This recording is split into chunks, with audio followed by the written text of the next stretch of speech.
Guys, my name is aka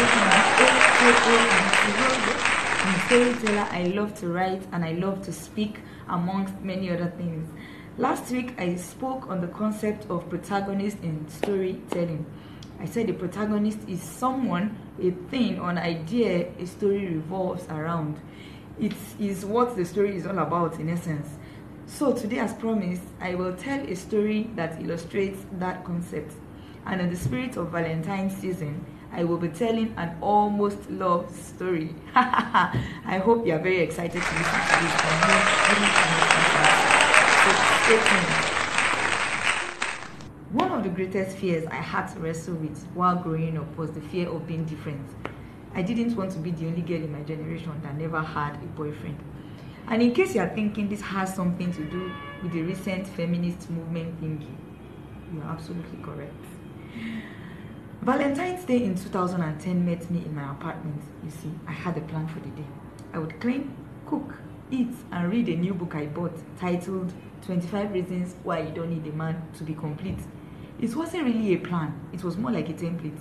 This is what I'd done every 14th of February for the past 5 years. I'd gotten to the 6th reason when I heard a loud knock on my door. Knock on my door on Valentine's Day. That was a new one. So in panic, I set down my companion for the day and rushed to the door before the visitor would change his mind. I opened the door and there was nobody there. I reasoned, this must be Ndidi, my landlord's son, playing pranks on me on Valentine's Day. Didn't anybody wonder, boy, that you don't play pranks on single lady on Valentine's Day? I needed to teach him a lesson. So I stormed out of my apartment, but was stopped in my tracks when I noticed the package. Covered in a bright red wrapping paper. It was a gift from my secret admirer, apparently. My heart started beating faster. In haste, I tore the wrap with shaky fingers. I brought out the beautiful black dress matched aptly with delicate sandals. There were some bars of chocolate, a medium-sized cake, and a note. This could not even be my dream come true. It was more like Michelle Obama's dream coming true for me. I will be there to pick you up by 7 p.m. Your soon-to-be-revealed secret admirer, the note read. OMG. It was already 2 p.m. So many thoughts drifted through my mind. Will 5 hours be enough for me to prepare for a meeting with my husband-to-be? Do I need to inform my parents of my decision? I was confused, but 2 things I was absolutely certain of. Number 1, I would marry that guy. Number 2, I was burning the book titled 25 Reasons Why You Don't Need a Man. I was already dressed and waiting by 5 p.m. In my nervousness, I ate all the chocolate bars and half of the cake. I noticed that the dress was a bit bigger than me. Luckily, I had some pin, and like a lot of ladies I know, I'm quite adept with the use of pin. I hope that they were not evident under the dress though. I heard his car by 6:58 p.m. He's punctual too. I thought to myself, no wonder we are so in love. I opened my door to reveal a dashing young man whom I had never seen before now. I had deliberately avoided thinking about his looks, but this guy was way out of this world. I must have also outdone myself because the look of surprise on his face was classic. In fact, I could have sworn that what I saw was shock. He complimented me and helped me into his car. We drove to a fancy restaurant at Victoria Island. Had never eaten a meal so exotic. Better than the food was even the company. He called me love and sweetheart all through the day. What a lovely piece of the male species. When the day was over, it took me back to my apartment, and I was particularly glad when I saw that next door neighbor was just getting up. I called her so she could finally see that I had a man in my life. Then Clara screamed and ran towards me. She had never been so excited at seeing me. Or so I thought.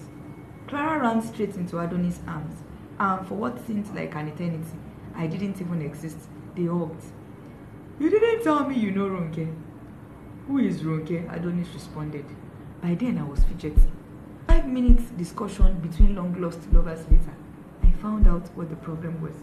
Adonis had gotten mine and Clara's addresses mixed up, but I still decided to take me out when he saw that I was dressed and the excitement he saw on my face. I apologized profusely and promised to get the dress dry cleaned.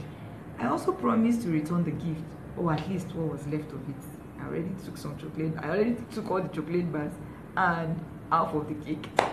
That night, I fell asleep with my precious book. 25 reasons why you cannot be. My darling, beautiful listeners, have you ever wanted anything so badly that it makes you susceptible to errors? Now, I think desires are valid. They can even be considered necessary or essential by our standard. But don't be carried away by desire that you forget to do your due diligence. You know, you could get yourself hurt, or as in the story above, become a victim of somebody else's mistake. You see, this last paragraph is the reason why the story was told. The idea that you could want something so badly that you will refuse to do your due diligence is the protagonist of that story. I hope I was able to do justice to that. So see you next week when I talk about another aspect of storytelling. I hope you're enjoying yourself half as much as I am enjoying telling these stories. Kindly subscribe to my YouTube channel, Auntie Roro. By the way, I'm planning something for the kids and it should be unveiled very soon. So love you all. Happy Valentine's Day. Happy Valentine's. Well, tomorrow is Valentine's Day. Don't do what I would not do, and have a beautiful weekend. Peace. I love you all.